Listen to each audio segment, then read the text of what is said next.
Hey, how's it going? The Metroid Trainer here, and welcome back to another episode of Poketroid. How do I turn this off? It's a series of videos where we go through different monsters, aliens, and creatures from the Metroid franchise and justify how they could work as Pokemon. It's really niche, I know, but it's a lot of fun. We go through the creatures, abilities, gameplay, lore, and all that, and try to justify things like stats, abilities, move pools, evolutions, and so on. We've talked about a lot of creatures already. Honestly, I only really planned on talking about the Metroids, and now we've talked about stuff like Phantoon, Ridley, Zabezians, even the X-Parasites themselves. I'm even considering doing like a Pokedex thing, but we'll see. But for today's video, I kind of wanted to expand upon the X-Parasites a bit more. Even though we talked about them last time, the subject of the X-Cores and Beam Cores wasn't really something I wanted to really ignore for too long. So I hope you enjoy it. And of course, if you have like suggestions for like future creatures in Poketroid, I know Ing is a popular suggestion. I have like the script for that, but like, I gotta get the footage for a lot of the Ing stuff, and I gotta play Metroid Echoes again. Anyways, wipe transition.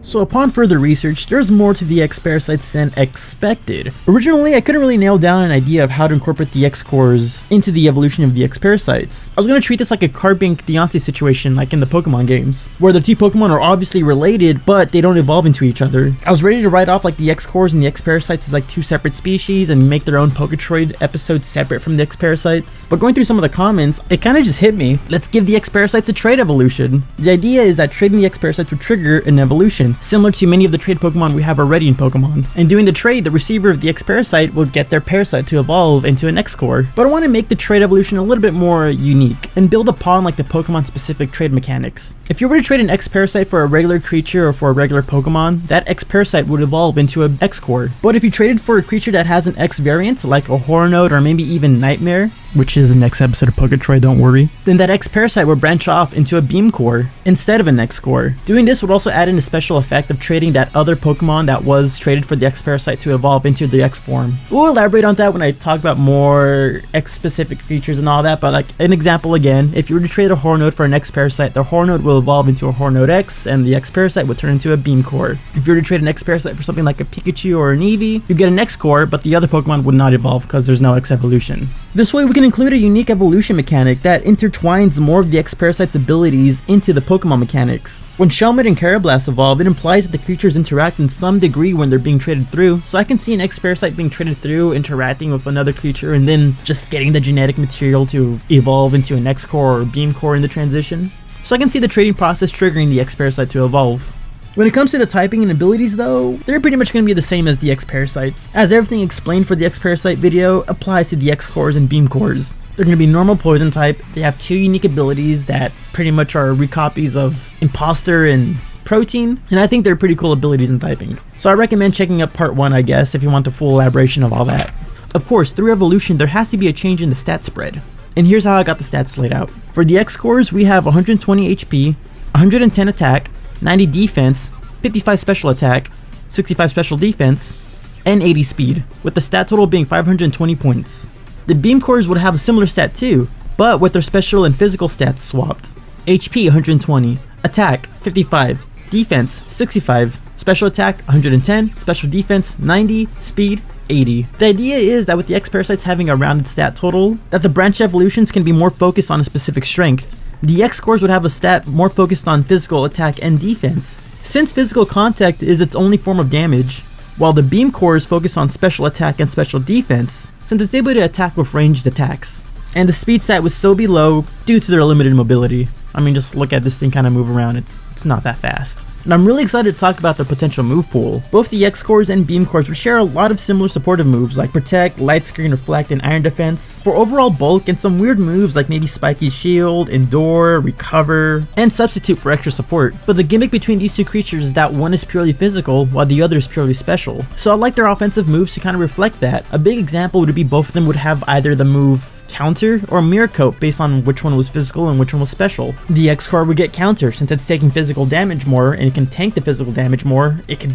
give out more physical damage. While the Beam core would have like Mirror Coat since it's taking more special damage, it can tank the special damage and it can shoot out the special damage even better. And I like to see that for like most of their offensive moves actually. So just like the Counter and Mirror Coat example, if X core had the physical normal move Body Slam, the Beam core would have the special normal move Swift. If the X core had the physical psychic move Zen Headbutt, the Beam core would have the special psychic move Psycho Cut. And I have a whole list of different moves like this. The X core would have Ice Ball, the Beam core would have Ice Beam, X core would have U-Turn, Beam core would have Signal Beam. And for the fun of it, I gave like the Beam core a lot of beam moves since like it's spaced after like a beam. So any move that has like laser or beam in it, I gave it to the Beam core. So for the X core, the main moves you'll have is like Body Slam, Zen Headbutt, Takedown, Ice Ball, U-Turn, Giga Impact, Reversal, Needle Arm, Flame Wheel, Heavy Slam, Icicle Crash, Wave Crash, Wild Charge, and Gyro Ball. While the Beam core would have moves like Swift, Psycho Cut, Psy Beam, Ice Beam, Signal Beam, Hyper Beam, Aura Sphere, Solar Beam, Flamethrower, Flash Cannon, Aura Beam, Bubble Beam, Charge Beam, Steel Beam. And again, just for the sake that I added every beam move to the Beam core, we also gave it Simple Beam and Moongeist Beam. So by default, the X cores would have something like Sharpen and then like Sunsteel Strike. Since Sunsteel Strike is like the physical version of like the Moongeist Beam, it'd be funny if both of these just had those moves at like the level 100 mark. Aside from that though,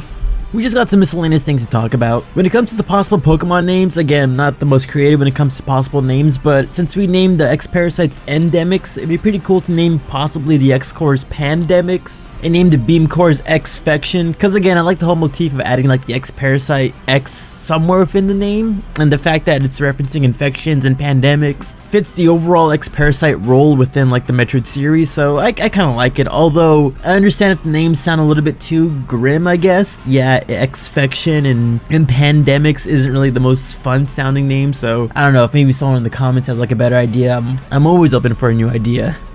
When it comes to the shiny forms, I think it'd be pretty obvious to make the shinies into a blue color scheme to reference the SCX Parasite. And one last thing, I think it'd be pretty cool to give like the X core a Dynamax form actually. In Metroid Fusion, there's a specific scenario where one of the X cores came across like the data that gives Samus the warrior suit. They absorb the data and they grow into a bigger size, but it still just looks like an X core. So it'd be pretty cool to say like in Pokemon, maybe like one of the X cores came across Dynamax energy and like Dynamax into Barrier X. Gmax Pandemic, though I wouldn't really know how to balance out Dynamax moves. I don't even know if they're considered good or not, but like if Gmax Infection would be a real move, since all Gigantamax Pokemon get their own signature move, we can probably give it a unique ability where like Gmax Infection would inflict a random status condition like Poison, Paralysis, Burn, Frostbite, and so on, while at the same time boosting you and your party's member stats all by 1+. It plays back to the whole X-Parasites being a superior copy of their opponent. But to reiterate, I don't know how to balance out Z moves or Dynamax moves, so if this is bad or good, I don't know. If you have better ideas, tell me in the comment section.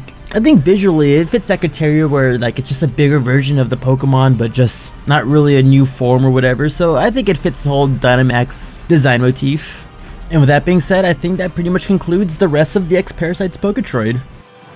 Real quick first, member shoutouts for Rose Maverick Sane, Benjamin E. Mueller, Arrowman Allen, Vic, Metroid729, Monkey D. Ben, Zach Zeno, Rat God, Resident Evil Player, Citrus Punk, My Hairline Solos, Nexo, Link, and ZDS Pro for being channel members and supporting the channel. I literally can't lie, like it's the more consistent like YouTube revenue with the memberships and all that has been helping a lot. So I appreciate the help with that. Although honestly, we all know it's really just a side bro being a side bro. Thank you, side bros. But regardless though, what did you think about this episode of Poketroid? Did you like what we did about the X cores and Beam cores, making them a branched evolution and giving them a unique evolution and all that? I like how creative it is, but I know someone out there is going to be like, it's too convoluted and weird, but in a world where we have Reunigus and Ursaluna in the games, then I feel like any kind of evolution requirement is justifiable. Plus, besides, again, if it works for Shelmet and Carablast, then I think this kind of works along that line too. Aside from that though, are there other elements of Poketroid you'd like to see me discuss in this series of videos? Maybe dive deeper into stuff like EVs, IVs, special items, and so on. I did say earlier that the Nightmare video will probably be the next episode of Poketroid. It more than likely is, but I do want to do like a general video where I talk about like the general starters of like Metroid, what kind of Pokemon they could be, what water monster from Metroid could be the water type starter, what fire type monstrosity could be the fire type starter, and so on and so forth. So after Nightmare, I think a general's what would the starters of Metroid be would probably be the next episode. So if you guys have some interesting ideas and takes, I'd like to hear in the comment section. Aside from that though, you know the drill. If you like the Metroid content, subscribe to the channel, check out my previous videos, and if you have the time, check me out when I live stream, because I live stream Pokemon content like Pokemon Unbound. But aside from that though, I'll catch you next time. Cue up that end card.